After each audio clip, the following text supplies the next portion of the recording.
Police हमारे साथ इतना बुरा कर सकती है ये मुझे कभी एक्सपेक्टेड नहीं था। लाठी चार्ज फेर करके देखण फिर उन्होंने पता लगूगा कि इट का जवाब पत्थर नाल किवें दिता जाता है।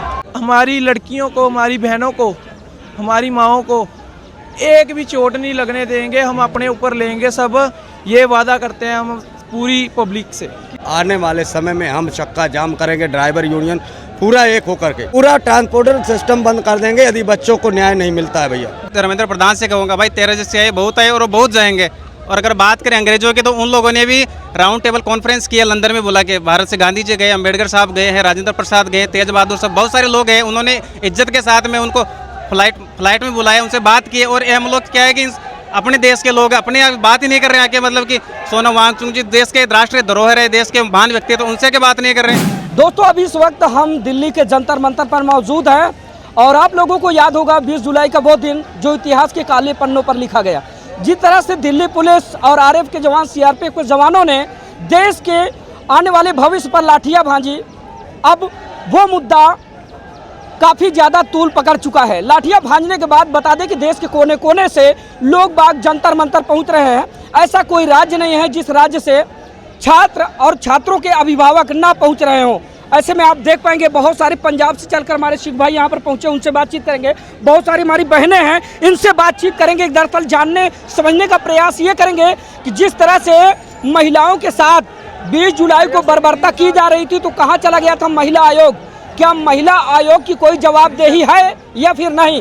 जिस तरह से भारत सरकार ने महिला सशक्तिकरण, बेटी बचाओ बेटी पढ़ाओ जैसे स्लोगन लगाते हुए देश में अपना परचम लहराया था, कहाँ गया वो स्लोगन? उसके बारे में हम बहनों से बातचीत करेंगे। सबसे पहले हम पाजी आपसे शुरुआत करते हैं। क्या नाम हुआ आपका? खुशवंत सिंह। कहाँ से हैं पाजी आप? लुधियाना पंजाब। लुधियाना पंजाब से हैं जी। कब आना हुआ आपका? ਆਪਾਂ ਅੱਜ ਕੱਲ ਰਾਤੀ ਨਿਕਲ ਗਏ ਸੀਗੇ, ਅੱਜ ਸਵੇਰੇ ਪਹੁੰਚੇ ਆ। ਆਪਾਂ ਤਾਂ ਆਏ ਆ ਇੱਥੇ ਸਾਡੀਆਂ ਧੀਆਂ ਭੈਣਾਂ ਨੂੰ ਆਪਾਂ ਦੇਖਿਆ ਵੀਡੀਓ ਦੇ ਵਿੱਚ ਲਾਠੀ ਚਾਰਜ ਕੀਤਾ ਵਾ। ਸਾਨੂੰ ਅਸੀਂ ਮਰਦਾਂ ਠੀਕ ਹੈ, ਅਸੀਂ ਤਾਂ ਖਾ ਲਵਾਂਗੇ, ਕਰ ਦੇਣਗੇ ਕੋਈ ਗੱਲ ਨਹੀਂ। ਕਾਨੂੰਨ ਆਪਣੇ ਹੱਥ 'ਚ, ਆਪ ਕਾਨੂੰਨ ਲੈ ਰਿਹਾ ਦੁਬਾਰਾ, ਠੀਕ ਹੈ। ਲਾਠੀ ਚਾਰਜ ਕਰਕੇ ਆਉਣ ਵਾਲਾ ਭਵਿੱਖ ਆ, ਅਸੀਂ ਬੱਚੇ, ਠੀਕ ਹੈ। ਸਾਡੀਆਂ ਧੀਆਂ ਭੈਣਾਂ ਤੇ ਲਾਠੀ ਚਾਰਜ ਜੇ ਹੋਏਗਾ ਹੁਣ ਤੇ ਅਸੀਂ ਲਾਠੀ ਚਾਰਜ ਦਾ ਜਵਾਬ ਲਾਠੀ ਚਾਰਜ ਨਾਲ ਹੀ ਦੇਵਾਂਗੇ। ਅਸੀਂ ਧੀਆਂ ਭੈਣਾਂ ਦੀਆਂ ਇੱਜ਼ਤਾਂ ਦੇ ਖਿਲਾਫ ਹਮੇਸ਼ਾ ਰਵਾਂਗੇ। ਉਹਨਾਂ ਦੇ ਜੇ ਕੁਛ ਵੱਜਿਆ, ਉਹਨਾਂ ਦੇ ਵੱਜਿਆ ਦਰਦ ਸਾਡੇ ਹੋਊਗਾ। ਖਾਲਸਾ ਹਮੇਸ਼ਾ ਜ਼ੁਲਮ ਦੇ ਖਿਲਾਫ ਖੜਿਆ, ਖੜਦਾ ਰਹੂਗਾ, ਅੱਗੇ ਵੀ ਖੜੂਗਾ, ਹੁਣ ਵੀ ਖੜਿਆ जी। कहा जाए तो छात्रों की रक्षा के लिए आप यहाँ पर पहुँचे हैं। हाँ जी। आगे क्या कुछ प्लान है? क्या लगता है कि ये मुहिम आगे बढ़ेगी या फिर ये कारवां कैसे आगे जाएगा? पता क्या जी पाजी, क्या परिचय हुआ आपका? हुल्लड़बाजा कर रहे हैं ना, ऐसे करने का कोई फायदा नहीं है। जितना आप हम करेंगे उतना वो करेंगे वापस, फिर वो लाठीचार्ज करेंगे। इससे अच्छा बैठ जाओ चुप करके। सिंह जत्थेबंदी बैठ जाती थी ना, जीत के गई ना पिछले, अब भी जीत के जाएंगे। आप दिल्ली जीत के गया था ना, अब भी जीतेंगे।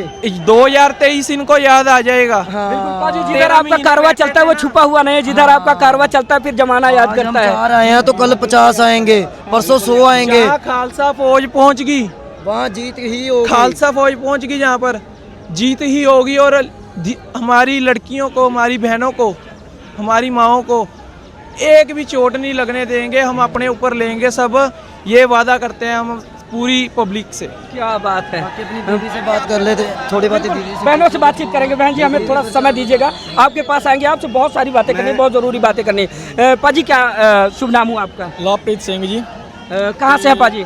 दमदमा साहब बठिंडा तो जी। कैसे देखते हैं ये जो यहाँ पर ये जंतर मंतर पे जो ये बड़ा आंदोलन चल रहा है? जी जी। और आपको पता होगा कि ये छात्रों की लड़ाई है। हाँ जी, हाँ जी। हाँ बिल्कुल। तो इसको कैसे देखते हैं आप? और जिस तरह से बीते दिनों 20 जुलाई को इतनी बड़ी वारदात को अंजाम दिया गया, जब छात्रों पर, अपने देश की उन बहन बेटियों पर लाठी चार्ज किया गया जिनको हम लोग मातृशक्ति बोलते हैं, तो कैसे देखते हैं आप? और देखो जी, मैं तो ਜਿਹੜਾ ਲਾਠੀ ਚਾਰਜ ਹੋਇਆ ਵਾ, ਇਹੀ ਗੱਲ ਸਰਕਾਰ ਨੂੰ ਅਪੀਲ ਕਰਨਾ ਚਾਹੂੰਗਾ ਕਿ ਜਿਹੜੇ ਨੇ ਵੀ ਲਾਠੀ ਚਾਰਜ ਕੀਤਾ ਹੈ ਉਹ ਸਾਰੇ ਸਸਪੈਂਡ ਕੀਤੇ ਜਾਣ। ਤੇ ਪਹਿਲੀ ਗਲਤੀ ਸਾਡੀ, ਅਸੀਂ ਸਰਕਾਰ ਦੀ ਵੀ ਮੰਨਦੇ ਹਾਂ ਕਿ ਜਿਹੜਾ ਸਰਕਾਰ ਨੇ ਇਹਨਾਂ ਸਟੂਡੈਂਟਸ ਤੇ ਲਾਠੀ ਚਾਰਜ ਕਰਵਾਇਆ, ਜਿਨ੍ਹਾਂ ਦੇ ਵਿੱਚ ਸਾਡੀਆਂ ਭੈਣਾਂ ਦੀਆਂ ਚੁੰਨੀਆਂ ਉੱਡੀਆਂ ਡਾਈਆਂ ਗਈਆਂ। ਤੇ ਮੈਂ ਇਹਨਾਂ ਨੂੰ ਇਹੀ ਗੱਲ ਕਹਿਣਾ ਚਾਹੂੰਗਾ ਕਿ ਬਈ ਹੁਣ ਭਾਈ ਆਪਦਾ ਜਿੰਨਾ ਬਚਾਅ ਹੁੰਦਾ ਕਰ ਲਓ। ਪੰਜਾਬ ਹੁਣ ਐਕਤੀ ਨਾਲ ਖੜਾ ਏ, ਖੜਦਾ ਹੈ ਤੇ ਖੜਦਾ ਰਹੇਗਾ। ਜਿੱਥੇ ਗੱਲ ਜੇ ਪੂਰਾ ਪੰਜਾਬ ਆ ਗਿਆ ਇੱਥੇ ਤੇ ਇਹਨਾਂ ਨੂੰ ਜੰਤਰ ਮੰਤਰ ਨਹੀਂ ਲੱਭਣੇ ਹੈਗੇ। ਇੱਥੇ ਇੱਥੇ ਫਿਰ ਸਾਰੀਆਂ ਕਿਰਪਾਨਾਂ ਹੀ ਚੱਲਣਗੀਆਂ, ਜਿਹੜਾ ਮਰਜ਼ੀ ਫਿਰ ਆ ਜਾਵੇ, ਫਿਰ ਲਾਠੀ ਚਾਰਜ ਫੇਰ ਕਰਕੇ ਦੇਖਣ, ਫਿਰ ਉਹਨਾਂ ਨੂੰ ਪਤਾ ਲੱਗੂਗਾ ਕਿ ਇੱਟ ਦਾ ਜਵਾਬ ਪੱਥਰ ਨਾਲ ਕਿਵੇਂ ਦਿੱਤਾ ਜਾਂਦਾ ਹੈ। ਪੁੱਛੋ ਬਾਕੀ ਗੱਲ, ਜੀ, ਬਿਲਕੁਲ ਬਹਿਨੋਂ ਸੇ ਇਹ ਬਾਤ। ਸਾਡਾ ਆਉਣ ਵਾਲਾ ਭਵਿੱਖ ਨੇ। ਅਸੀਂ ਚਾਹੇ ਨਹੀਂ ਪੜ੍ਹੇ, ਇੰਨਾ ਨਹੀਂ ਪੜ੍ਹੇ, ਪਰ ਸਾਡੇ ਜਿਹੜੇ ਭੈਣਾਂ ਨੇ, ਭਰਾ ਨੇ, ਜਿਹੜੇ ਪੜ੍ਹ ਰਹੇ ਨੇ, ਜਿਨ੍ਹਾਂ ਨੇ ਇੰਨੀ ਮਿਹਨਤ ਕੀਤੀ, ਤੇ ਉਹਨਾਂ ਦਾ ਨੀਟ ਦੇ ਜਿਹੜੇ ਪੇਪਰ ਸੀ ਉਹ ਲੀਕ ਕੀਤੇ ਜਾਂਦੇ ਨੇ, 2 ਵਾਰੀ ਕੀਤੇ ਗਏ, 3 ਵਾਰੀ ਕੀਤੇ ਗਏ। ਇਹ ਕੋਈ ਮਜ਼ਾਕ ਨਹੀਂ ਹੈਗਾ। ਕੋਈ ਅਗਲੇ 5-5 3-3 ਸਾਲਾਂ ਤੋਂ ਮਿਹਨਤ ਕਰਦੇ ਨੇ, ਬਿਲਕੁਲ, ਤੇ ਮਿਹਨਤ ਕਰਕੇ ਉਹਨਾਂ ਨੂੰ ਜੇ ਇਹ ਮਿਲੂਗਾ ਤੇ ਉਹ ਸੜਕਾਂ 'ਤੇ ਬੈਠਣਗੇ, ਹੋਰ ਕਿੱਥੇ, ਘਰੇ ਸੋਫਿਆਂ ਤੇ ਨਹੀਂ ਬੈਠਣਗੇ। ਔਰ ਹੁਣ ਕਹਿੰਦੇ ਨੇ 30 तक गिनती पहुंच गई, 30 तक गिनती पहुंच गई है जिन्हों ने वो किया है, सुसाइड किया है। 30 तक गिनती पहुंच गई है। कितनी? 21 नहीं, अभी 23 हो गया है। ठीक है, तो वो कौन जवाब देगा? सरकार जिम्मेवार है उसकी, उनको पूरा जो होता है मुआवजा मिलना चाहिए। जकारा जावे, निहाल हो जावे, शहीदा सिंघां दे मन नूं भावे। सत श्री अकाल, बोले सोनिया, सत श्री अकाल। दोस्तों, पंजाब की फौज, वो फौज जिसने साल 2023 में पसीने छुटा दिए थे, एक बार फिर से वही फौज पहुंची है दिल्ली के जंतर मंतर में।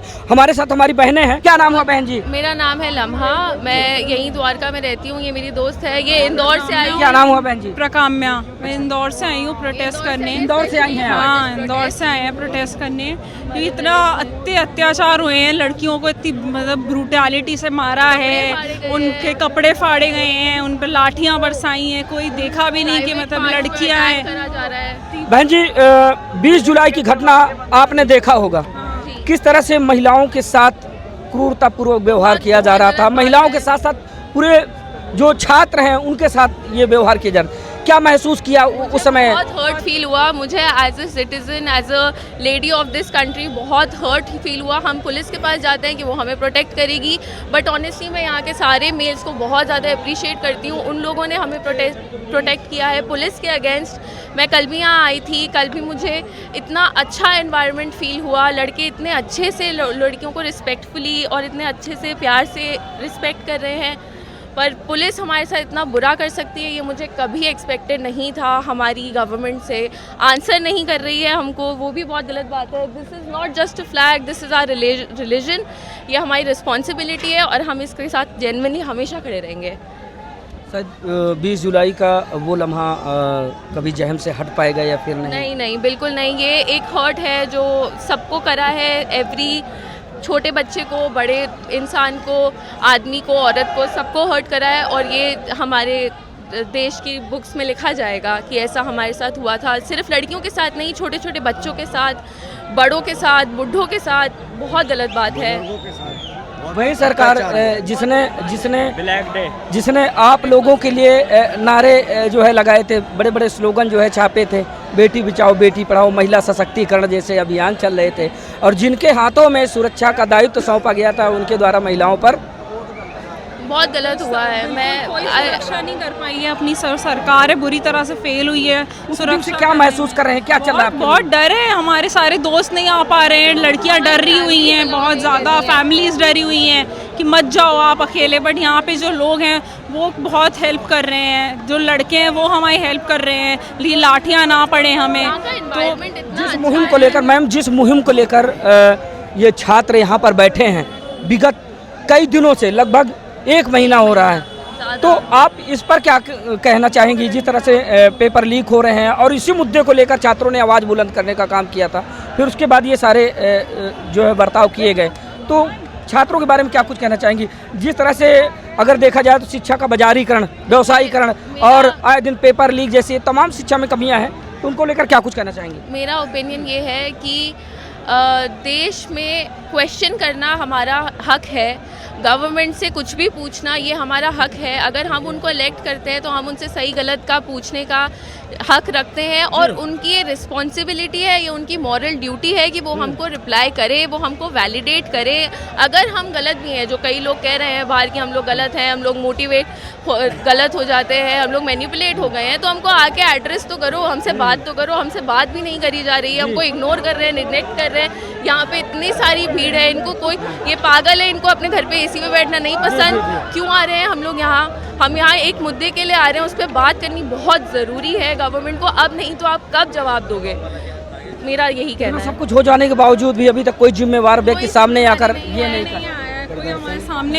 इतने बच्चों ने सुसाइड किया है नीट के पेपर के लीक के बाद, उसके बाद नीट का री एग्ज़ाम हुआ है, उसमें भी नंबरों की इतनी गड़बड़ी हुई है, इतनी बार पेपर लीक हुआ है, तो कैसे डॉक्टर बनेंगे इस कंट्री में? कैसे डॉक्टर बनेंगे जब ऐसे बार बार पेपर लीक होता रहेगा? हम लोग ये यूपीएससी देने वाले हैं, मैं जुडिशरी का प्रिपेयर करूँगी, कल को पेपर ऐसे लीक होते रहेंगे तो हम लोग क्या, हमें क्या मोटिवेशन रहेगी कि हम पेपर आके लिखें जब आए दिन पेपर लीक की खबरें आती रहेंगी? मनोबल टूट जाता है। हाँ, पूरा कोई मोटिवेशन। समय देने के लिए बहुत बहुत धन्यवाद मैम। क्या नाम हुआ आपका? क्या कहना? कमलेश यादव हूँ, मैं वाहन चालक कल्याण एकता संगठन ड्राइवर यूनियन कोषाध्यक्ष मध्य प्रदेश हूँ। मैं 20 तारीख का वो प्रदर्शन देख करके मीडिया का आप लोगों का बहुत बहुत धन्यवाद देता हूँ, जो आप लोग यहाँ पर कवर करके और ये खबरें भेजते हैं। तो मैं कल मध्य प्रदेश पन्ना जिला से बैठा हूँ खजुराहो से, और सुबह यहाँ उतर के आया हूँ, और आज मैं यहाँ देखता हूँ क्या होता है। आने वाले समय में हम चक्का जाम करेंगे, ड्राइवर यूनियन पूरा एक होकर के, पूरा ड्राइवर यूनियन उतर आया। अभी अधिवक्ता आए थे और सिख आ गए, पंजाब से ड्राइवर यूनियन भी आ गया। ड्राइवर यूनियन मैं मध्य प्रदेश से कार्य करता हूँ और सक्रिय कार्य करता हूँ। ट्रांसपोर्टिंग सिस्टम बंद, पूरा ट्रांसपोर्टर सिस्टम बंद कर देंगे यदि बच्चों को न्याय नहीं मिलता है भैया। ये लीजिए भाई साहब, एक बड़ी बात, ये जो है वाहन चालक कल्याण एकता संगठन दिल्ली, और इनका कहना यह है कि अगर छात्रों को न्याय नहीं मिला तो पूरा जो ट्रांसपोर्ट सिस्टम है वो पूरा देश का ड्राइवर मिलकर बंद कर देगा। बिल्कुल श्रीमान जी, पूरा सिस्टम बंद करने के यदि धर्मेंद्र प्रधान इस्तीफा नहीं दे रहे हैं और ये सिस्टम, ये घूसखोरी, ये शोषण नहीं रोका जाता है। हो सकता है इस भीड़ में आपका भी बच्चा हो। मेरे बच्चे, मेरे परिवार के बच्चे मतलब यहाँ पर हैं और अभी आने वाले हैं। 150 भाई मेरे पन्ना जिला से आ रहे हैं, पन्ना जिला से 150 भाई और ड्राइवर और हमारे बच्चे आ रहे हैं जो नीट का पेपर के लिए तैयारियां कर रहे हैं। बिल्कुल 150 यहाँ पन्ना जिला से, एक जिला से आएगा, मध्य प्रदेश से तो कितने आएंगे 20 तारीख का ये मुहिम देखने के बाद। तभी हम ड्राइवर सब उतर रहे हैं और पूरा चक्का जाम कर देंगे, पूरे देश में चक्का जाम करेंगे। हम भी एक संगठन के संघर्षशील हैं। चलिए ठीक है, लोगों की अलग अलग प्रतिक्रियाएं हैं, लोगों के अलग अलग विचार हैं, लोगों के अलग अलग मत निकल कर आ रहे हैं। क्या नाम है आपका? जी, मेरा नाम परमजीत है, मैं राजस्थान के सीकर जिले से आया हूँ। सीकर से आए हैं, राजस्थान से। और कब आए आप? जिस देश में मुर्दे बहुत है तो क्या पता है, आना ही पड़ेगा यहाँ पे जगाने के लिए इन लोगों को। कुछ लोग हैं मेरे गांव के दोस्त वगैरह, वो मुर्दे हैं, उनको पता नहीं यहाँ पे क्या हो रहा है, उनकी हक की बात हो रही है, वो वहाँ पे सो रहे हैं मजे। हम जाते हैं, हमको भी बोलते हैं कि तुम लोग क्या करो, कॉकरोच हो वहाँ पे जाके। बोले कॉकरोच है, आपके लिए लड़ रहे, दूसरों के लिए नहीं लड़ रहे। और दूसरी बात यहाँ पे आके जो चीज़ें देखने को मिली है कि मैं मेरी लाइफ में पहला प्रोटेस्ट ऐसा है जिसमें मैं शामिल हूँ, और यहाँ का अनुभव ऐसा लग रहा है कि आपके कि सब एक परिवार है, सब भाई है, यहाँ पे कोई जातीय भेदभाव, कोई धर्म भेदभाव कुछ नहीं है, सब सेवा कर रहे हैं, सब यहाँ पे साफ सफाई कर रहे हैं, खाने के लिए सब कुछ व्यवस्था मिल रही है, तो यहाँ के बहुत अच्छा लगा। दूसरी बात, आपने पूछा कि जवाब देता यहाँ पे नहीं है, तो मैं सबसे पहले कहता हूँ आप लोगों की पत्रकारिता में कोई नहीं है, मतलब बिक चुके हैं पत्रकारिता सीधे शब्दों में कहे तो। और आप उस कम्युनिटी से आते हो पत्रकार, आपको कैसा लगता है उस चीज़ से आने के लिए? जब गोदी मीडिया चला, आपको कैसा लगता है? आप बताइए एक बार। बिल्कुल, देखिए हम अपना काम ईमानदारी से करते हैं, बाकी सेम तो फील होता है, क्योंकि कुछ लोगों की वजह से जब ऐसे शब्द सुनने को मिलते हैं तो मन अंदर से द्रवित होता है। लेकिन ज़रूरी नहीं कि जब कोई खास व्यक्ति अगर वो हो तो फिर सब वैसे ही हो। हाँ, यही चीज़ मैं आपको बताना चाह रहा हूँ कि जो नेशनल मीडिया दिखा रही है, कुछ लोग गलत हो सकते हैं, उसके चक्कर में क्या करें, उस पूरे प्रोटेस्ट को गलत दिखा रहे हैं नेशनल मीडिया के ऊपर कि 50-60 से ज़्यादा यहाँ पे जवान घायल हो गए, बल्कि ऐसा कुछ नहीं है, 2-4 हुए होंगे, बल्कि यहाँ पे लड़के ज़्यादा घायल हुए हैं, यहाँ पे आके पता चल रहा है। तो और 2-4 बातें तो मैं इस प्रधानमंत्री से कहूँगा और धर्मेंद्र प्रधान से कहूँगा, भाई 13 जैसे आए बहुत आए और वो बहुत जाएंगे। और अगर बात करें अंग्रेजों की, तो उन लोगों ने भी राउंड टेबल कॉन्फ्रेंस किया लंदन में, बुला के भारत से गांधी जी गए, अम्बेडकर साहब गए हैं, राजेंद्र प्रसाद गए, तेज बहादुर साहब, बहुत सारे लोग हैं, उन्होंने इज्जत के साथ में उनको फ्लाइट में बुलाया, उनसे बात की। और हम लोग क्या है कि अपने देश के लोग अपने बात ही नहीं कर रहे हैं, कि मतलब कि सोनम वांगचुक जी देश के राष्ट्रीय धरोहर है, देश के महान व्यक्ति, तो उनसे के बात नहीं कर रहे हैं, उनको बोल रहे हैं कि एंटी नेशनल, मतलब अलग ही बवाल चल रहा है देश में। तो उनके कहेंगे कि भाई कुछ बात मुझे पूछनी है आपसे। कोई अमीर बाप का बेटा पुलिस में या सेना में जाना चाहेगा? ये क्यों जाएगा? उनको ऐसी परवरिश नहीं मिलेगी, देश की सेवा होना चाहिए। कोई बिजनेसमैन का लड़का सेना में या पुलिस में जाना चाहेगा? भाई वो किसी भी सेवा में नहीं जाएगा, सरकारी में अपना बिजनेस। किसी नेता का बेटा पुलिस में या फिर सेना में जाना चाहेगा? जी बिल्कुल जाते ही नहीं, मैं तो देखा भी नहीं है कोई जाएगा। तो जितने भी ये सेना के जवान थे, जितने भी ये पुलिस के जवान थे, ये सारे के सारे मध्यम वर्गीय किसान के बेटे थे, लेकिन इनको तरस नहीं आया कि जिस दिन ये लाठियां भांज रहे थे, ये उसी किसान के बेटे हैं, ये उसी मध्यम वर्गीय परिवार से आते हैं जो अपना घर बार छोड़कर अपने देश के लिए त्याग करते हुए, चाहे वो पुलिस में जाए या फिर सेना में जाए, सेना के जवान जितने भी होते हैं वो किसान के बेटे होते हैं। लेकिन जिस दिन ये सारा कृत्य हो रहा था, इनको तनिक सोचना चाहिए था। जी बिल्कुल सोचना चाहिए, क्योंकि देश हमारे, उन्हीं के छोटे भाई बंधु हैं हम लोग, हम जैसे वो हो लोग सकता है कल इसी लाइन में उनके घर का कोई लड़का, उनका भाई, उनकी बेटी, उनकी बहन या फिर उनका कोई रिश्तेदार खड़ा हो। भाई वो तो बाद की बात है, लेकिन मेरा मानना तो ये है कि जब ये रिटायरमेंट होकर गांव में घूमेंगे ना, जैसे आज के छोटे बच्चे करते, दादाजी है हमारे, ताऊजी अंकल है, उनकी रेस्पेक्ट करो। तो अगर पता चल गया कि ये लोग आज से 20 साल पहले अगर पुलिस में थे, इनको लाते मारेंगे, मेरा तो मानना ये है कि इनको पता लगेगा कि ये उस टाइम पे आरएएफ में थे या दिल्ली पुलिस के अंदर थे, उन लोग लाठियाँ मारे थे, कोई रेस्पेक्ट देगा उनको पता आपको कैसे लैंग्वेज काम में लगे उनके लिए, तो उनकी रेस्पेक्ट खत्म हो जाएगी। और दूसरी बात, जो भारत के या पूरे तमाम राज्यों की बात करें, स्पेशली उत्तर के अंदर यूपी ले लो, बिहार ले लो, राजस्थान, हरियाणा, इनमें क्या हो रहा है कि जो पेपर लीक हो रहे हैं ना, लगभग 90% तो अपन देखें तो गवर्नमेंट का हाथ है, लेकिन उनमें से कुछ लोग भी, हमारे मध्यम वर्ग के भी जो कुछ लोग, मतलब 1-2% जो पैसे वाले हो गए, वो पेपर खरीद रहे हैं। और हम जैसे परिवार वालों को पता भी होता है कि पेपर कौन खरीद रहा है, लेकिन हम उनके खिलाफ आवाज़ नहीं उठाते। तो कहीं ना कहीं हम लोग को भी आवाज़ उठाना चाहिए कि हमारे आसपास में अगर कोई पेपर खरीद के नौकरी लग रहा है तो उसके खिलाफ आवाज़ उठाओ, FIR करो और जन जन तक पहुँचाए। वो भाई राजस्थान से आए थे, एक बार मैं तस्वीरें दिखाना चाहूँगा। अभी सुबह का वक्त है, अभी ज़्यादा समय ना हुआ है, लेकिन जो छात्र हैं वो यहाँ पर इकट्ठा होने शुरू हो गए हैं। आप देख पाएंगे इधर छात्रों की टोली है, और उस पार की अगर बात करें तो दिल्ली पुलिस के जवान हैं, RF के जवान हैं, CRPF के जवान हैं। यहाँ पर आप देख पाएंगे कि ये माहौल है, और अभी धीरे धीरे करके लोग बाग इकट्ठा होने शुरू हो गए हैं रोज़ की तरह। और बातचीत करने पर सबका एक ही कहना है कि जब तक हमें न्याय नहीं मिल जाता, तब तक जंतर मंतर छोड़कर हम कहीं जाने वाले नहीं हैं। पल पल की अपडेट आप लोगों को यूं ही उपलब्ध कराते रहेंगे। मिलते हैं फिर से किसी नई अपडेट में, तब तक के लिए नमस्कार।